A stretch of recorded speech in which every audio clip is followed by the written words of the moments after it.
Hello Internet, welcome back to Typing of the Dead. We are just working our way through the levels again, trying to work out the mic issues. So we're going to go highest difficulty, and here we go into the next level. It looks like a butcher shop would be my guess. There are some industrial buildings in the background.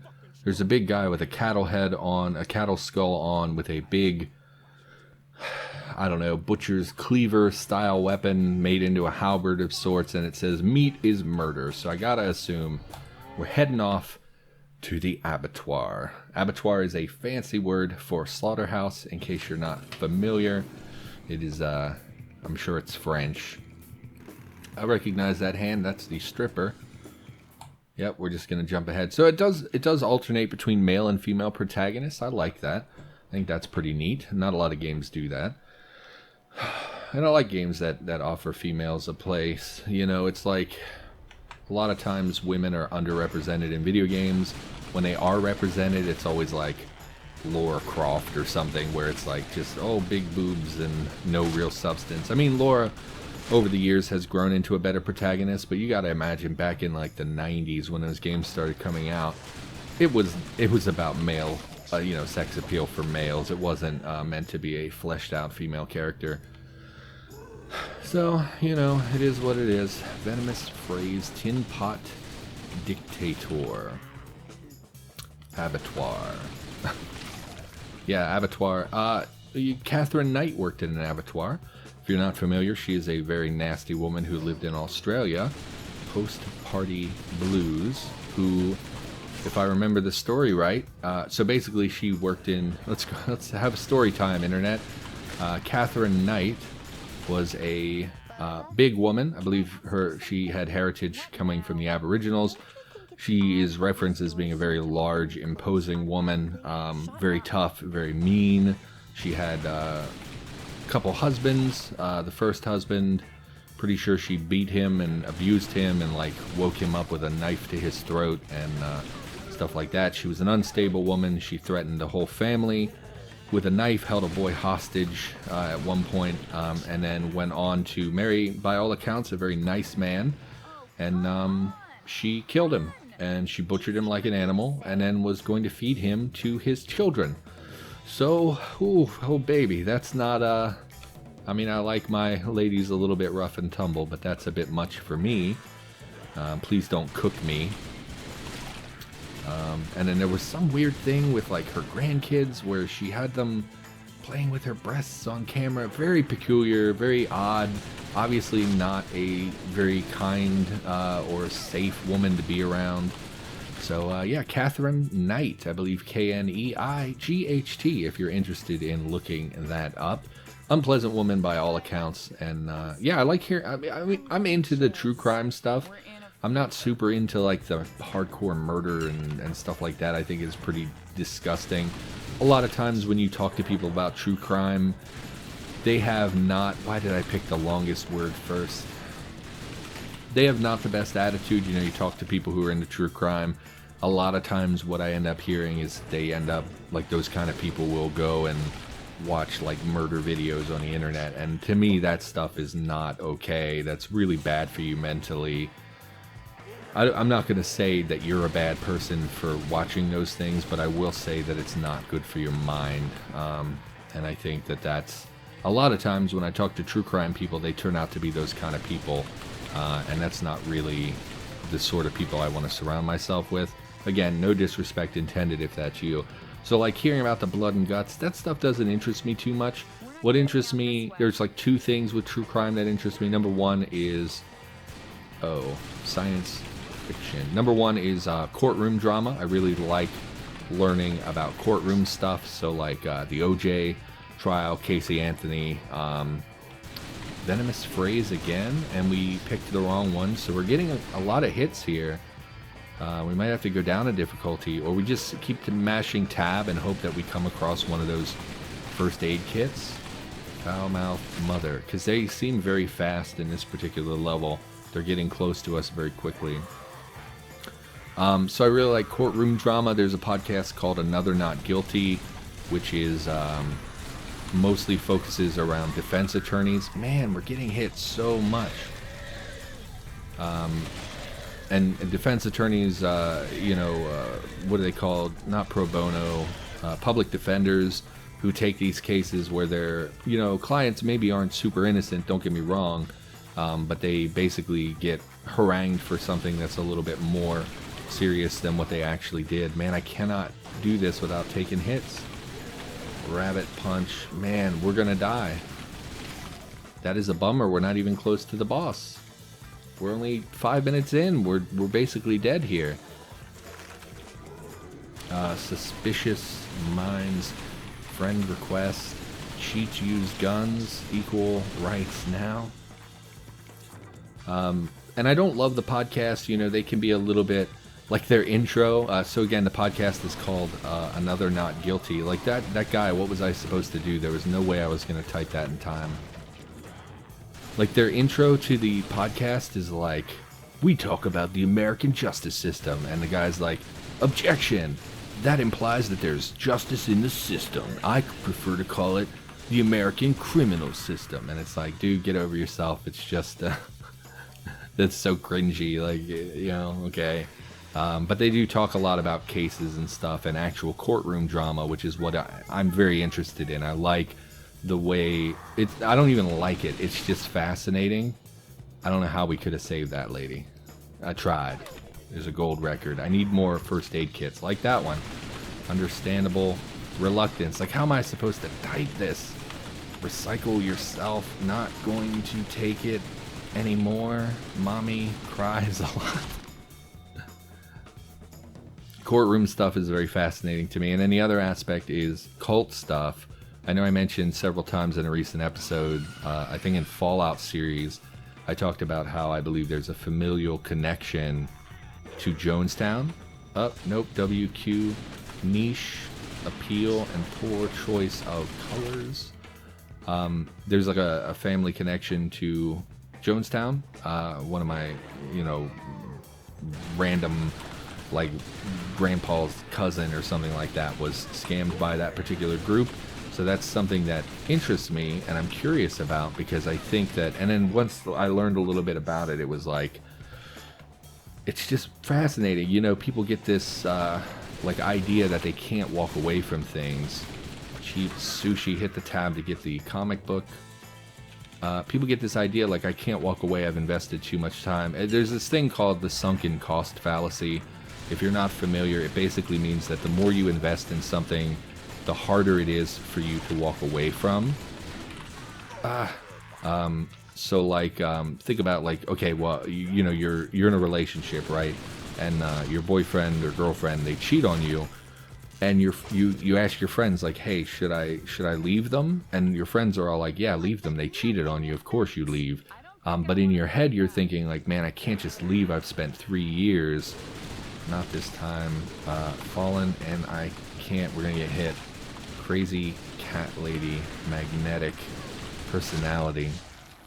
You're like, oh, I've been here for 3 years. We've been together for so long. I can't just walk away now, because you have this idea of like, because of the time you've invested, it's impossible for you to walk away.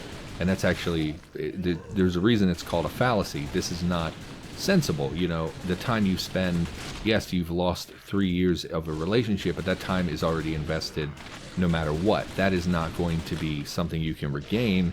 And so pouring more time and effort into something that's already broken is not worth the time. So like, you know, you spend 6 years working for a company and you're not really progressing the way you want. Maybe you got stuck in middle management or whatever.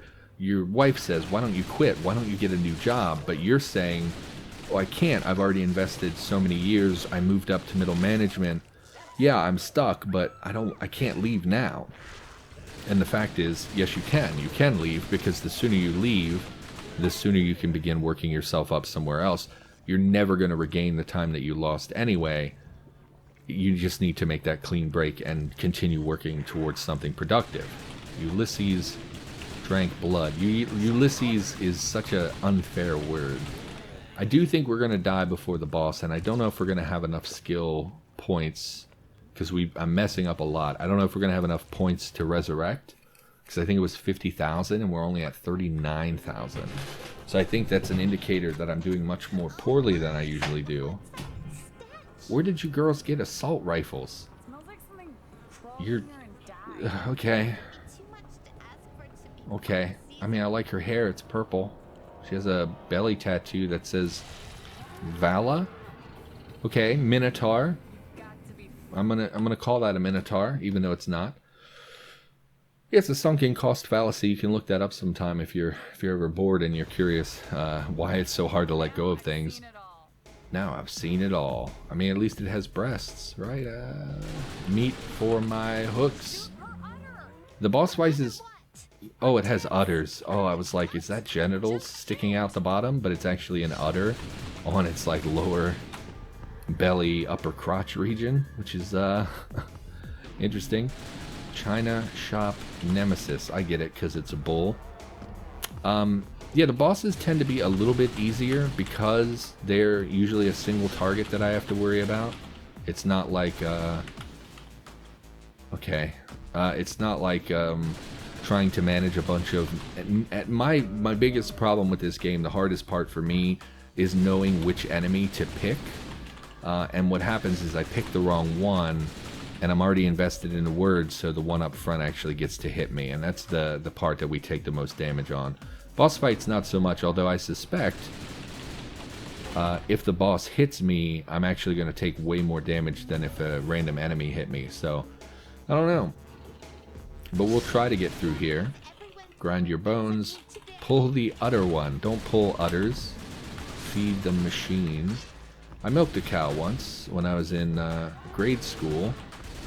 They took us to a farm and we were allowed to milk a cow, which was actually a really weird experience because if you actually pull, it doesn't work.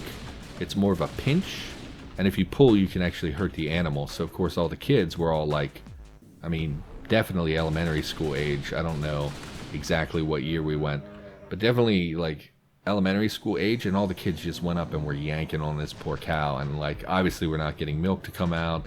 The farmer is scolding us like, oh, we don't actually pull, we actually pinch. We showed you how to pinch, you know, and actually do this, and we couldn't really do it. The other thing I remember distinctly is squirting it. Oh, she lost an arm? What do you mean nothing? You're missing an arm. I'm fascinated by this because she's just gushing blood. She's obviously gonna die unless you do something. You just hang in there while I get help. What help are you gonna get? She's missing an arm. It's too late. Feels so weak. You be strong, Angel. Be strong for Jasper. Are you Jasper? I don't know who Jasper I is. see him, Vala. Okay, I don't care anymore. Maybe she died, maybe she didn't. Who knows? We'll never know, Internet. It's gone forever. What was I even saying? Oh yes, I squirted it on my pant leg by accident, and I remember it was very warm, and I thought that was so odd because milk, you know, that you're accustomed to comes out of the fridge, and it's cold, obviously. So obviously when it's inside of a cow or an animal, it's much, much warmer. Anyway, let's flip through and see what we got in the realm of comic books and whatnot. So we'll pop into memorabilia. We definitely picked up a comic book and 3D models, if not more than one. So we're going to flip through here. We already had, yes, we had that one. We had that one. I guess we had that one. I guess they're based on what level. So like the first level of the game probably unlocks like the first 3 comic books, and then the second level is the next 3, and so on. Shower, coffee, badge, gun. I can't rotate these, huh? Gun, ready for anything. And if you didn't know, my ride is the shit. 420 horses, all sugar coated with 5 coats of the finest black gloss money can buy. That's okay. Car accident. Looks like we almost hit a cell tower. Kaboom. Yeah, the comics aren't interesting to me because they didn't unlock in an order. What you would prefer to see is, like, instead of like the first level having like the first 3 comics, what you would like to see is that regardless of what comic you picked up, it unlocked the first comic. Then the next comic you pick up, regardless of what level you're on, picks up the second comic issue, etc., etc. Anyway, did we ever get concept art? I know it said we got posters, but we never did see one. Okay, a screamer. That's pretty cool. From the hospital level, I guess, because it looks like it's in a hospital gown. Did we get more of these? I'm very interested in the concept art. It's one of the things in a video game, if I unlock something, it's like the number one thing I want to see is concept art. Like, this does not interest me.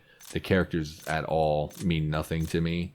Okay, we got the candy striper. Still has the leg brace. I think it's interesting that they chose to include a leg brace, because you often see characters that don't have any kind of physical differences in games like this. And it's nice to see them represented, even if it's in a garbage game like this one. Because I gotta be honest, I don't see a lot of value in this game. I don't think it's very entertaining. Okay, we jumped all the way over. So we'll flip through looking for 3D models as well. See what we unlocked here. Okay, New Mutant. She is animated, which I think is cool. They have a very... stop with the gyrating. This is very unsettling. I don't like how plastic she looks. Like, the 3D model looks very plastic. You see that a lot with older games. This is a cool dude. Same thing, he has this sheen to his body. And you could say that that's the lighting, but it's actually not. A lot of times if you look at older 3D modeling, or not older per se, because back in the day it was just polygons and stuff. But like if you look back at like games like Doom 3, Dead Space, a lot of those games have very waxy character models. And it's actually based on, because of the way that they would do 3D modeling and sculpting the older programs. So I find it, we can see that in other character models as well, the way that the sheen is. And it's like that, almost like waxy coating on character models. And it's something that actually genuinely annoys me a lot. But I also think that it's understandable in older games. I don't know when this game came out, actually, now that I'm thinking about it. Oh, we're only at 17 minutes. I really don't feel like doing another one right now. So I think we'll call the episode for now. And we'll just scrap it there. What's the next level? Looks like we'll be on a train. Interesting, because the levels seem to fluctuate between like 12 minutes long and like 20 to 25 minutes long. So obviously, you know, I don't want to jump into another one and then have a 49-minute episode or something like that. So for now, that's going to do it. Thanks for watching. Hopefully you enjoyed the episode. Hopefully my volume and mic stuff are not an issue. And I will be back with more probably of this game in the near future. So I will see you in the next episode.